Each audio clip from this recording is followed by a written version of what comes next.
I was part of that Facebook group. There's the Facebook group out there Right. for women who are dating.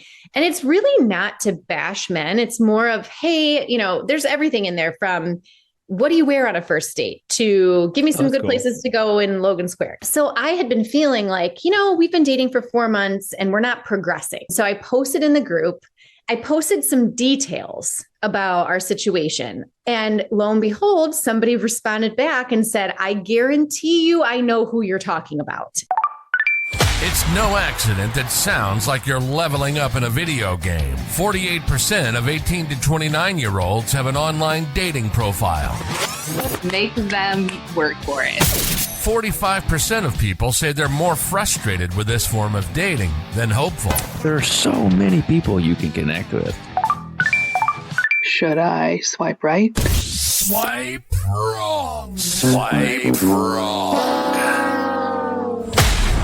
Setting the record straight on dating apps. Everyday people telling everyday stories of the swipe right world with your host, Chaos. Well, I know he had a good time. You guys all know how it goes by now. Good morning, good afternoon, good evening, or possibly good night, just depending on when you're listening to the podcast. This podcast is the number one podcast in Santa's workshop right now. I don't know if there's anybody in Santa's workshop right now. They're probably, all the elves are probably all out at the strip clubs and just for the buffet, of course. They're out for the buffet, I'm sure. Welcome to the Swipe Wrong podcast. How's everybody doing? Everybody having a good week so far? I'm having an outstanding one. So I mentioned it in the intro to last week's show that last week had a little bit of tie-in to this week. You guys kind of caught the Polygamist last week. So if you skipped ahead, if you're that person who does the choose your own adventure and goes to the end and works your way back, first of all, shame on you. Nobody likes that. There's no fun in that. Nobody goes to the last two chapters of a book and reads the book and then goes, okay, well, let's see how that unfolded. That's just, no, nobody wants to do that. So if you did and you're listening to this episode before you listen to the last episode, The Polygamist, go back, take a listen to that one because there's a little bit of tie-in. The tie-in will unfold more as we get into this episode. As I mentioned in the last one, though, this is one of those instances where I was extremely, incredibly, insanely lucky to be able to get to know this person solely through the conversation that we had. I didn't know her before, got to know her as we talked. Another phenomenal, amazing, awesome person that I got to speak to, and that was pretty cool. So you guys really know how it goes by now. You just sit back, you relax, you grab your popcorn, you put your feet up, you enjoy. If you're in traffic while you're listening, please don't hit that person next to you. You don't want to be that guy. Nobody wants to be that guy.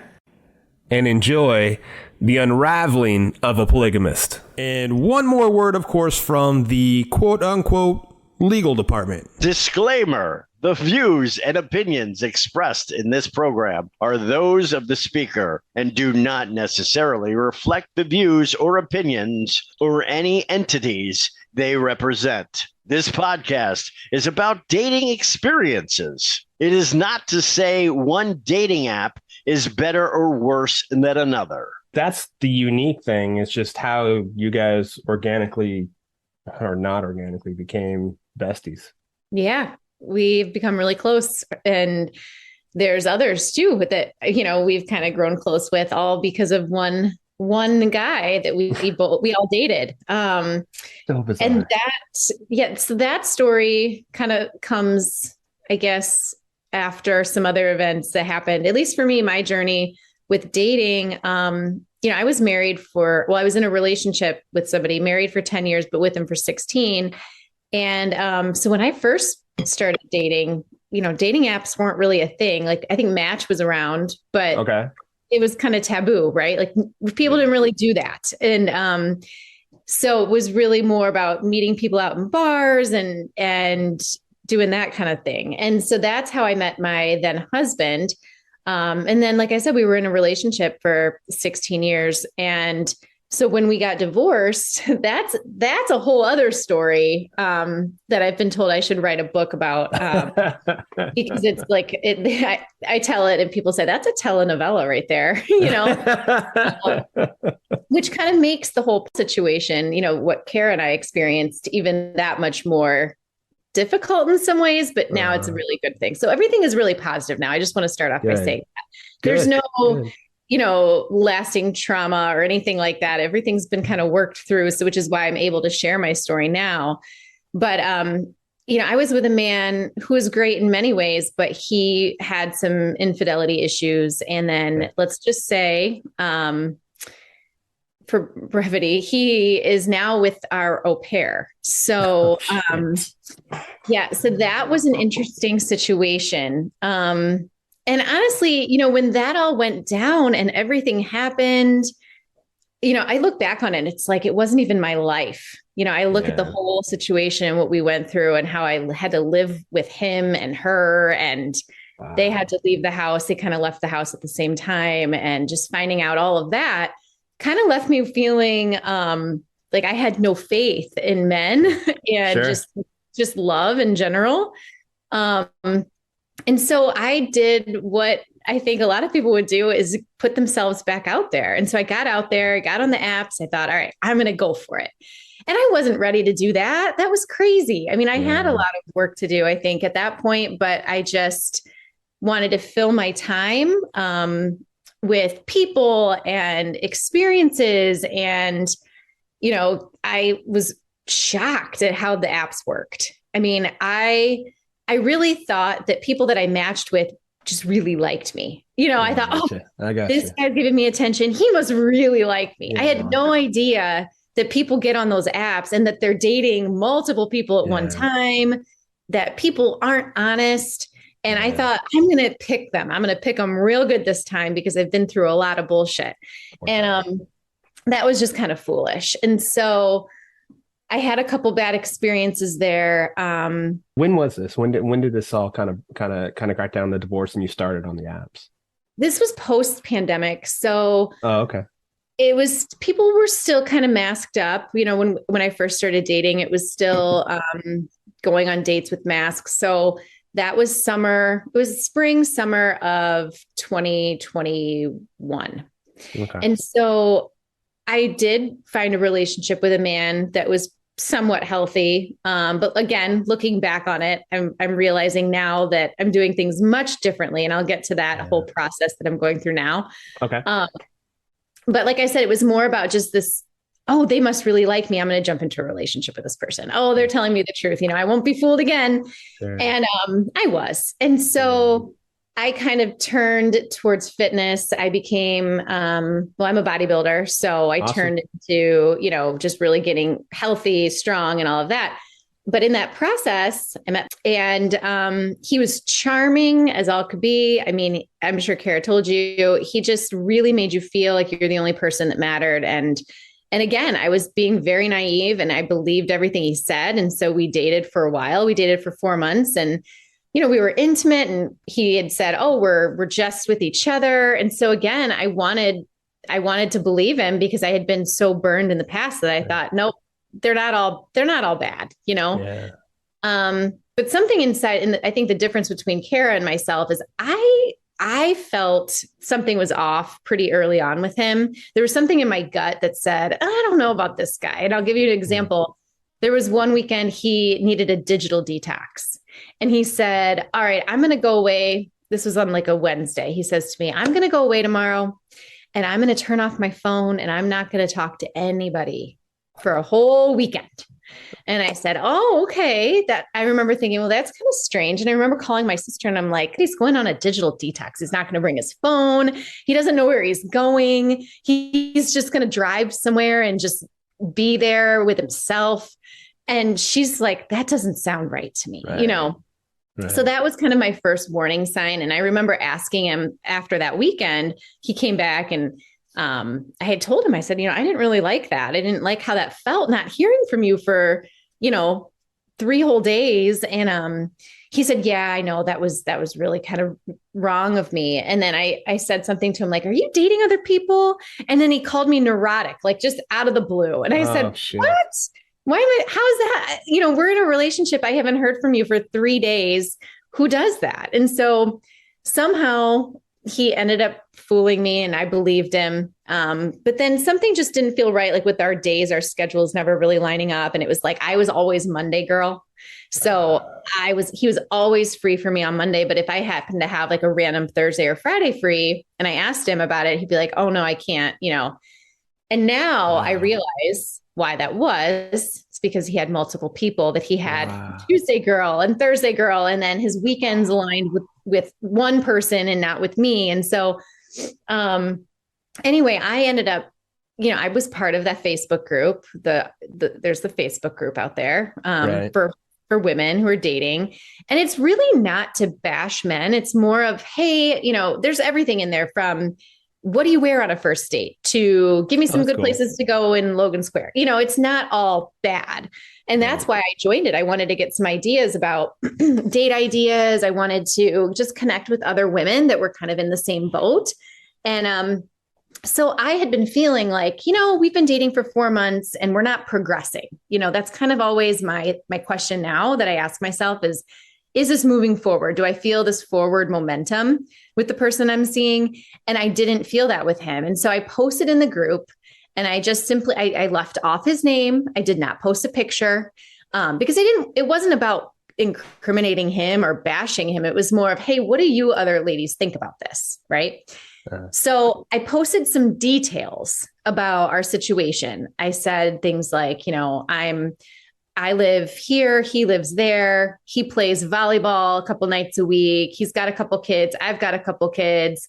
And really, that's all I said. And I asked the group, I said, do you think it's odd that I've never met his friends, that he hasn't asked to meet mine, that he's only available on these days? And lo and behold, somebody responded back and said, I guarantee you, I know who you're talking about. It sounds exactly like someone that I have been dating. And so that's kind of how it came about. We offline discovered who it was. So again, I never posted him. I never said, this is the guy, It was more of like, we behind the scenes put it all together. And before you knew it, there were 3 other people commenting on this post. And then I had realized somebody else actually posted him in a different group. It wasn't me. And called him out on a bunch of behaviors that I was experiencing too. And so other people kind of had experiences with this guy. So there's now a group of us that have all had experiences with this man. And we're all really, really close friends because of it. And again, it wasn't to bash him. It was more about, is this strange? This is what my gut's saying. Would anybody else think that's weird? And then there were a lot of people that commented that didn't know him or didn't have anything to do with him, but that just said, yeah, that's strange, girl. Like you need to ask some questions. So I did. I asked him, I kind of confronted him. And then that was really the end of our relationship because he revealed, who he really was at that point. So when you confronted him, did he say, did he come clean or did he just say, I think it's time that we see other move on or break the relationship off? Yeah. I mean, he was pretty respectful to me. He was always with me. He was pretty respectful about stuff. But again, because I pushed for more, because I was kind of holding him to a standard, I think I said something along the lines of like, I remember it was a weekend. There was a concert in town that I was going to, and he was going to be downtown also. And we were going to be nearby each other. And it was a weekend that we normally wouldn't have mutually together. But I was thinking, well, this is a great opportunity for us to link up, for me to meet some of your friends, or you can meet some of mine. And I remember him saying no. And so I said to him, oh, are we not at that point now where meeting each other's friends would be acceptable? And I mean, I'm dating a guy right now that I've only been on 3 dates with. And, we were out downtown last weekend and he said, I'll come meet you for a drink. I mean, it's not that big of a deal. Sure. You know what I mean? Exactly. Like somebody, it's not like it has to be the secret. Yeah. And so anyway, that was kind of, to me, I put it out there and I said, well, this is what I think. It's kind of strange. And then he said, well, I don't know what we are. I don't know what's going on. And that's when I realized, shit, I'm in a situationship, you know? Yes, exactly. Exactly. So, unfortunately.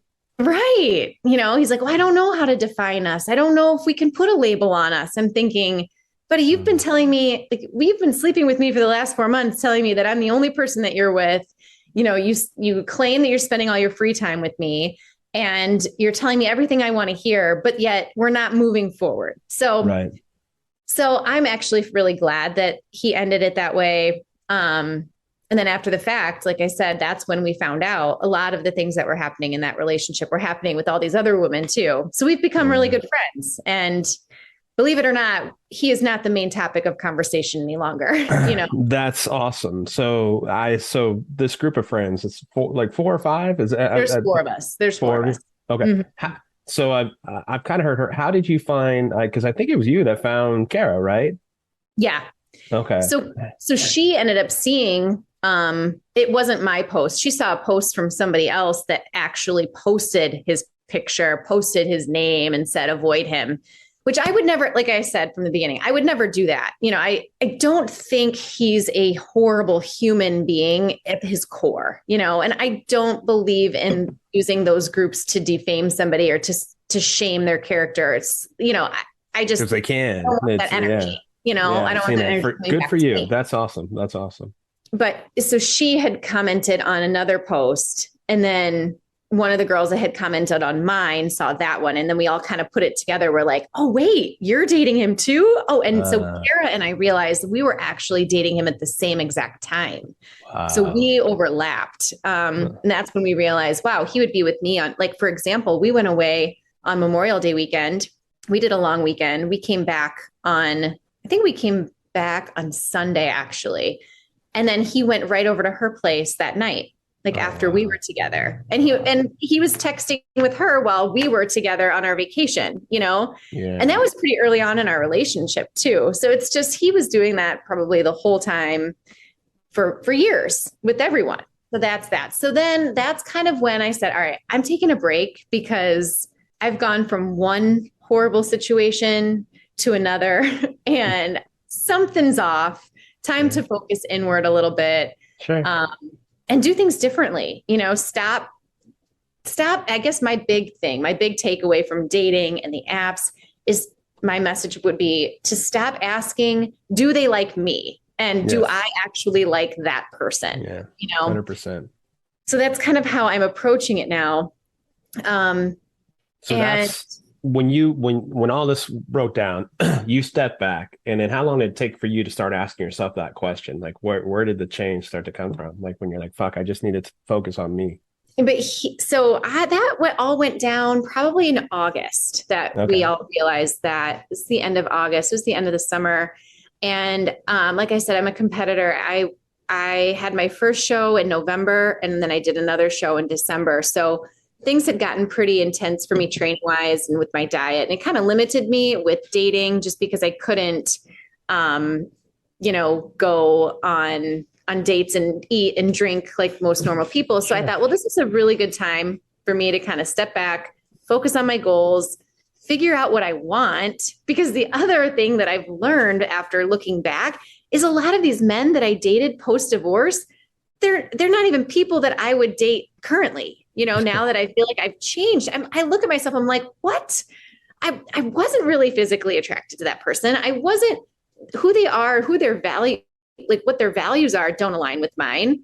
We don't have a lot of the same interests. I think I was just so hungry for attention after coming out of that divorce and validation, and just I wanted someone to say, yeah, you've still got it.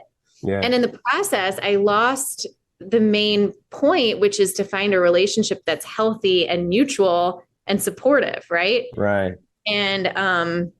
And so I guess I took the fall into the winter to kind of pull back. I got off the dating apps. Okay. I read a book. It's called The 4-Man Plan. Okay. And this is where the Mantrix was born. So I now have something called the Mantrix, which I have been busy with. So help me understand the Mantrix. Okay. So this is not my idea. I can't claim this totally as my own. I have adapted the Mantrix to my own. There are things and changes I've made, but I did read this book. I can't tell you who the author is off the top of my head, but it's called The Format. Okay.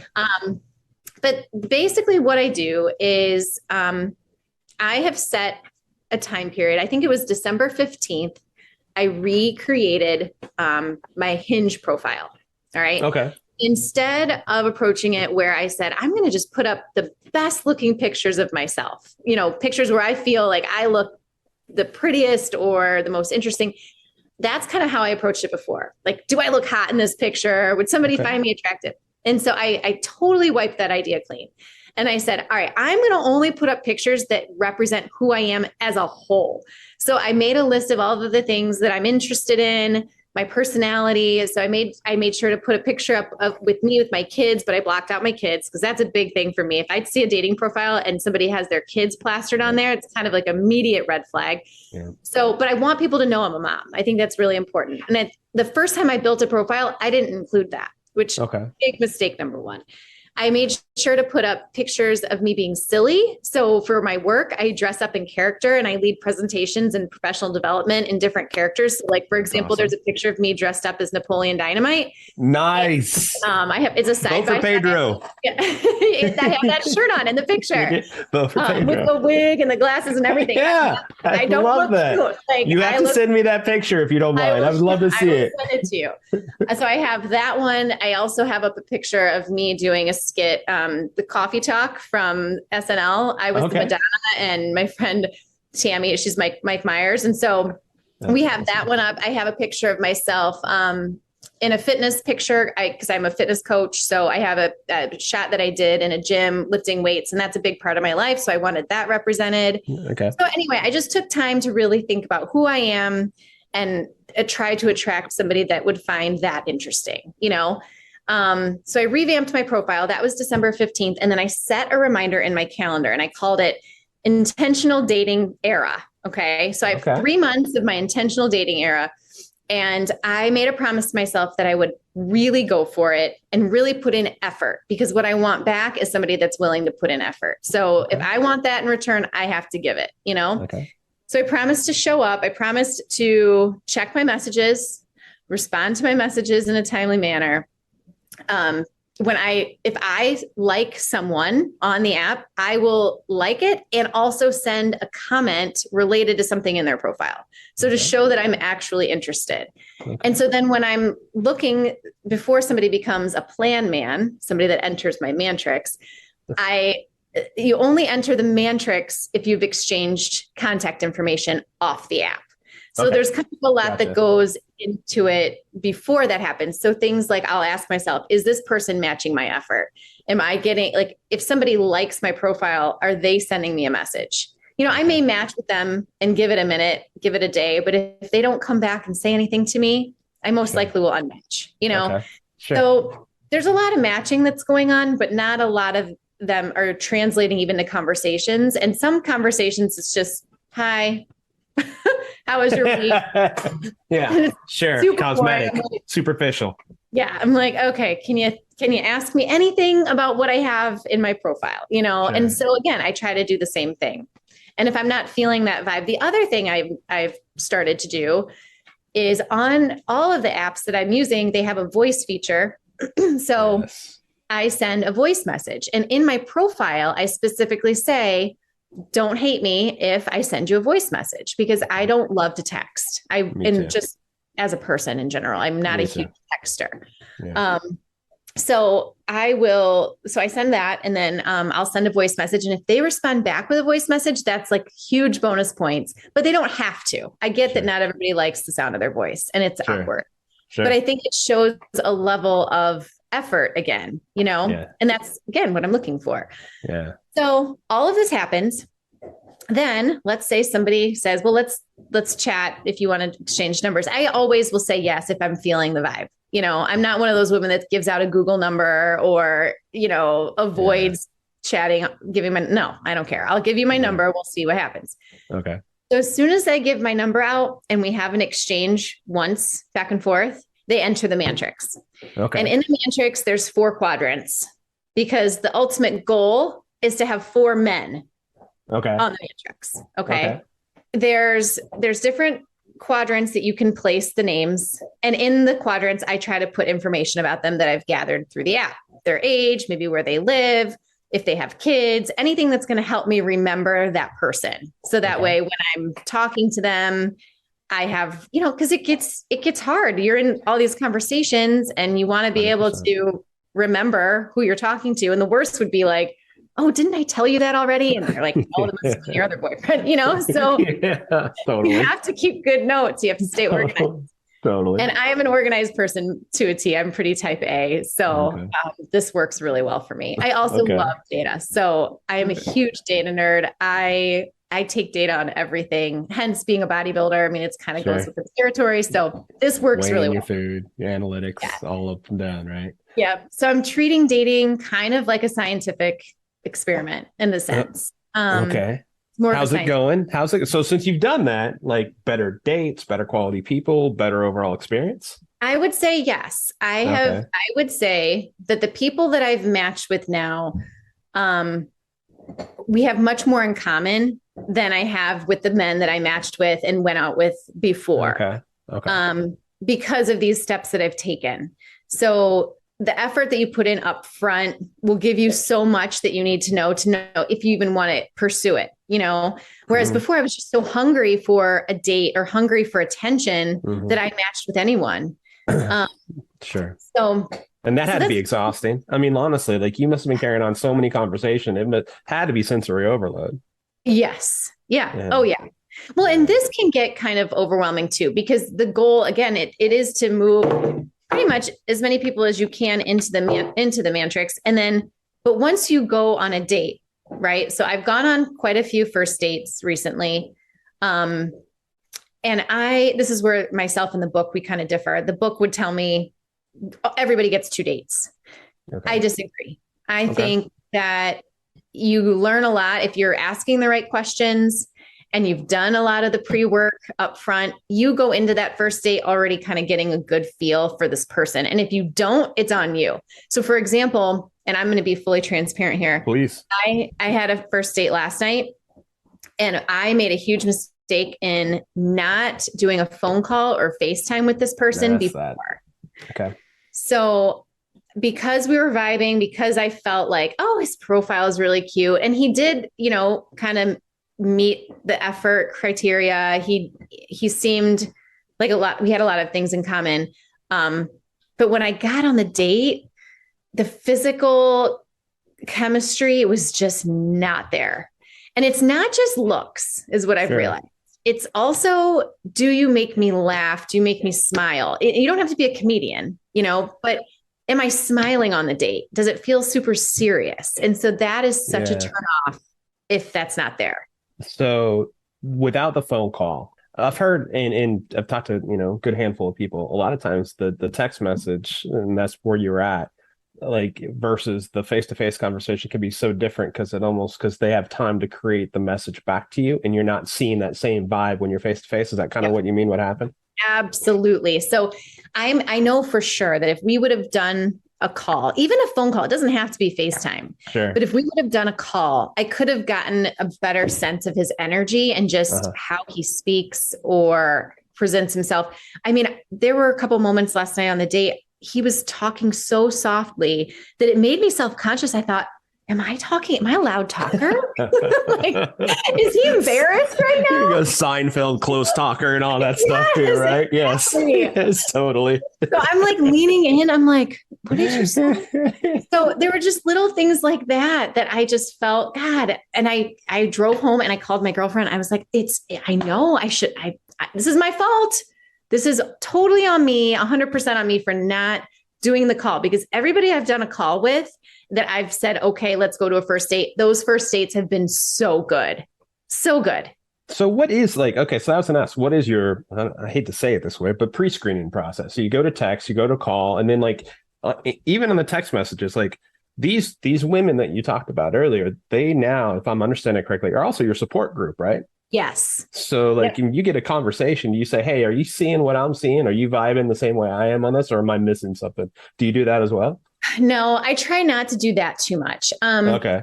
What I do with that group is I may just show a picture of the guy and say, this is who I'm going out with. This is kind of his general identifying information, like his age, where he lives, if he has kids.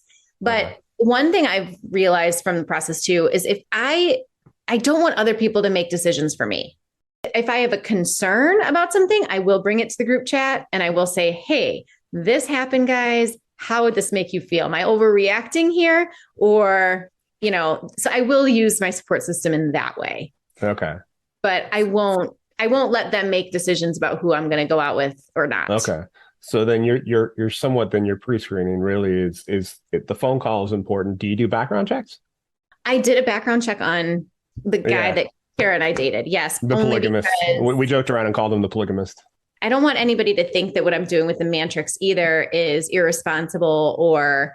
I think it's awesome from a guy's perspective. And I know like we're here talking, I've heard so much crap on just like what women have to go through. Like, I think like this is kind of like, if you have you feel like you have a purpose and a design and the way that you're going with it, I think it's helped you. Like, two, you're like what you like. All right. So the ex and the infidelity and then going into something else to where somebody else was cheating. And then, like you said, you have a positive outlook on it, which is, I think, the best way that you can go about it. Also caused you to be introspective and you probably feel so much better about you. And now you've turned it into, all right, I'm gonna be strategic about it just so I don't make maybe some of the same mistakes to do. And maybe you make the same mistakes, maybe the same thing happens, but it's just growing. I think it's amazing. So like just from a man's perspective, who probably sees it more through a woman's perspective than anybody, but I think it's awesome. Okay. Well, thank you. You're welcome. Yeah. No. And I do want to say too, for the record, if any women, if a woman is listening to this and they wanted to try this, you can develop your own rules around intimacy and that kind of thing when you're, dating and multiple people at one time. For me personally, I keep that out of it. So that was the other mistake. And I'll just be completely honest. Again, coming out of a marriage, one of the biggest questions women are going to ask is, do I still have it? Like, yeah, sure. Can I still be a sexual being? Right. Like I've been with the same person for so long. And it's a big concern when you first get back out there. And I think that I made some mistakes with that. Not mistakes from being a safety perspective. I've always been safe there, but just with the Mantrix and that, I try to remove sex completely from dating because I think that can cloud judgment. And once intimacy comes into play, you have expectations are placed. And I think part of that is what happened with the polygamist is, you believe, because we're doing X, that means it's, we're a couple and that's not the case. So if you don't want to be sharing somebody, then just don't do the thing, Yeah. Until you know that that's the one person you're going to be with. So, and sex, the sex part of it is always complicated because like, unless somebody's been married for 25, 30 years, or maybe some other random reasons, there isn't one person I know that doesn't like sex. I mean, everybody likes sex, no matter what almost anybody says. So like that's the thing that drives me a little bit crazy is so many guys are so quick to, just try to say the dumbest shit in the world to fishing. It's their way of fishing as opposed to organically just figuring out what's going on with the other person. Yeah. Like I said, you can make your own rules, right? Yeah. Like, you want to go sleep with everybody in your Mantrix, then go do it. But be safe about it and be honest about it. And I think that was a big piece with the polygamist is that there wasn't that honesty. So it took that ability for us to make decisions for our own bodies away from us. And I think the way I'm approaching it now, it's more empowering. Like, no, I get to make these decisions and I know what I want to do. I know what feels right for me. I know what's safe for me. So it's kind of given me more of that control and power back for my own self, right? Not to control anybody else, but to control my own outcome, I guess. So even just listening to you and what you're saying right here, how different do you feel just about yourself and your identity now than you did 4 years ago? I'm really clear now on who I am as a person, what makes me happy. And I know that I am happy completely as a whole, being by myself, designing my life the way I've wanted my life. Now it's about who can I add to my life that's going to just, amplify it, just going to elevate it, not complete anything, not fill anything that's missing, because there isn't anything missing really. There's so much love in my life from other things that I've found. And it's really just about who is the best fit for me and who am I a good fit for as well. Because it's not all about me. Obviously, it's a relationship. It goes two ways. But the ultimate goal here is to really, who do I feel the most comfortable with? Who am I most myself around? And that's kind of what the Mantrix is helping me figure out. Thank you for being along for the ride on the Swipe Wrong podcast, where we take everyday people like you and me telling their everyday stories of their swipe right life. Show is produced by Jay Pelham. He is the host of Pelham Place. If you want to reach out to the show and tell us your story, we'd love to hear it. Give us a call. Google Voice us at 317-426-6616. Leave your information and we'll get back to you, or just your story. You can also email us at swipewrongpod@gmail.com. We are on Insta, Facebook, TikTok. We're out there. I am Chaos, the host of Chaotic Commentary. You can find me pretty much anywhere that you see me. And next week, the saga continues. Swipe wrong. Swipe wrong.